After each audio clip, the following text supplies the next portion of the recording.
కుట్రల్లో ఆరితేరిన నల్లారి కొత్త game play చేస్తున్నారు. అసెంబ్లీ సాక్షిగా కొత్త కుట్రకు తెరలేపారు సీఎం కిరణ్. టీ బిల్లుపై చర్చను అడ్డుకోవడం వెనుక పెద్ద వ్యూహమే ఉంది. అసెంబ్లీ సమావేశాలు ఇంకో 5 రోజులు జరుగుతాయి. కాసేపు చర్చ, ఎక్కువసేపు రచ్చ చేసి కాలయాపన చేసేలా తన టీంను ప్రిపేర్ చేశారు నల్లారి. ఈ 6 రోజుల్లో అతి తక్కువ మంది మాట్లాడేలా ప్లాన్ చేశారు. చివరి రోజు నాటికి అందరూ మాట్లాడే అవకాశం రాకుండా జాగ్రత్త పడుతున్నారు. ఈ సాకుతో రాష్ట్రపతిని అదనపు సమయం అడగాలని స్కెచ్ వేశారు ముఖ్యమంత్రి. సీమాంధ్రకు చెందిన అన్ని పార్టీల ఎమ్మెల్యేలతో తన వర్గం ద్వారా సంప్రదింపులు జరిపినట్టు సమాచారం.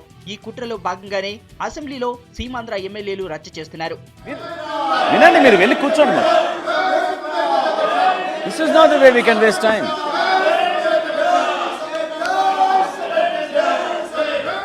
ఈ నెల 23తో టీ బిల్లుపై రాష్ట్రపతి గడువు ముగుస్తుంది. సమగ్ర చర్చకు టైం సరిపోలేదంటూ ఎక్స్ట్రా టైం కోరేందుకు నల్లారి టీం పావులు కదుపుతోంది. ఇదే జరిగితే ప్రణబ్ మరో 10 రోజుల టైం ఇవ్వొచ్చని పీటీఐ కథనం.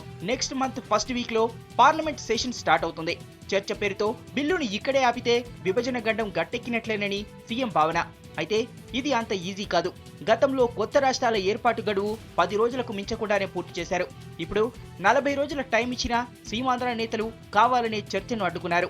విలువైన సభా సమయాన్ని వృధా చేసిన వాళ్లే ఇప్పుడు అదనపు సమయం అడగడాన్ని తెలంగాణ నేతలు ప్రశ్నిస్తున్నారు. అవసరమైతే డే అండ్ నైట్ చర్చించి సకాలంలో బిల్లును కేంద్రానికి పంపుదామని వీళ్లు కోరుతున్నారు.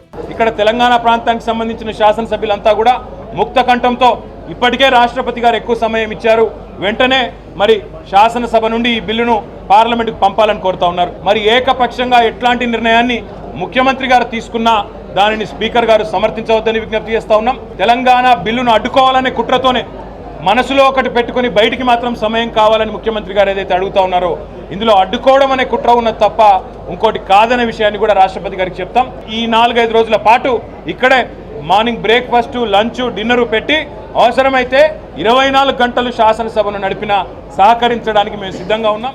నల్లారి కుట్రలు ఛేదించేందుకు తెలంగాణ నేతలు కలిసికట్టుగా ముందుకు సాగాలని నిర్ణయించారు. ఎలాగైనా సకాలంలో బిల్లును కేంద్రానికి పంపేలా వ్యూహాలు రెడీ చేస్తున్నారు. ఎవరి ప్రయత్నాల్లో వాళ్లున్నా 23 తర్వాతే దీనిపై క్లారిటీ రానుంది.